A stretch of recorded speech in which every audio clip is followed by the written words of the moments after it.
ಇವತ್ತು ನಮ್ಮ ಹೊಲದಲ್ಲಿರೋ ಮಾವಿನ ಗಿಡದಲ್ಲಿರೋ ಮಾವಿನಕಾಯಿನ ತೋರಿಸ್ತೀನಿ. ಮಾವಿನ ಗಿಡನೇ ತೋರಿಸ್ತೀನಿ, ಮಾವಿನಕಾಯಿ ಅಷ್ಟೇ ಅಲ್ಲ. ಏನಂದರೆ ಮೊದಲಿಗೆ ಒಂದು ವಿಡಿಯೋ ಮಾಡಿದ್ದೆ, ಈಗ ನೋಡ್ರಿ ಹಿಂಗೆ ಕಾಣಿಸುತ್ತೆ ನಮ್ಮ ಮಾವಿನ ಗಿಡ ಅಂತ.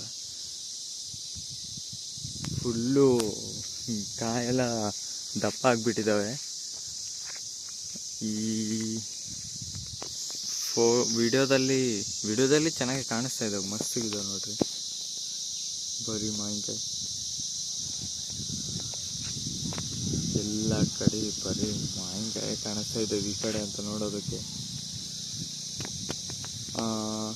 ಇನ್ನು ಮಾವಿನಕಾಯಿ ಇನ್ನೇನು ನೋಡ್ತೀರಾ. ಇದನ್ನೇನಪ್ಪ ತೋರಿಸ್ತೀಯ ಅಂತಂದರೆ ಏನಿಲ್ಲ, ಸುಮ್ಮನೆ ಮಾವಿನಕಾಯಿ ಚೆನ್ನಾಗಿ ಬಂದಿದ್ದಾವಲ್ವಾ ಅಂತೇಳಿ ವಿಡಿಯೋ ಮಾಡಬೇಕು ಅಂತ ಅನಿಸಿ ಮಾಡಿದೆ. ನೋಡ್ರಿ ಇಷ್ಟೊಂದು ಮಾವಿನಕಾಯಿ ಇದ್ದಾರೆ. ನೀವು ಏನಾರ ಮಾವಿನಕಾಯಿ ಬೇಕು ಅಂತ ಅಂದರೆ ಬಂದು ತಿಂದು ಹೋಗ್ರಿ ಹೊಲದಲ್ಲಿ.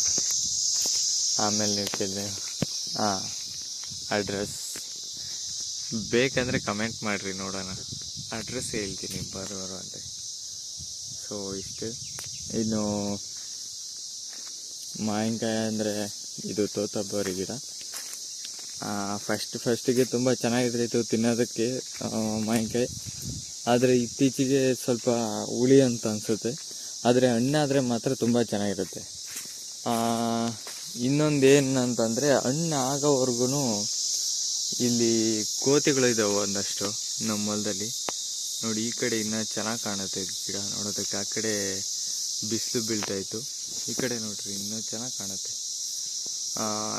ಹಣ್ಣಾದರೆ ಮಾತ್ರ ತುಂಬ ಟೇಸ್ಟ್ ಇರುತ್ತೆ.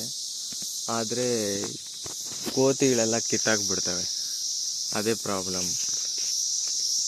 ಈ ಕಾಯಿನಂತೂ ತಿನ್ನೋಕ್ಕಾಗೋದಿಲ್ಲ ಶಾನೆ. ಏನೋ ಅಪರೂಪಕ್ಕಂದರೆ 1-2 ತಿನ್ಬೋದಷ್ಟೆ. ನೋಡಿ ಇಷ್ಟೇ ಮಾವಿನ ಗಿಡ ತೋರಿಸೋದೆ ಇವತ್ತು.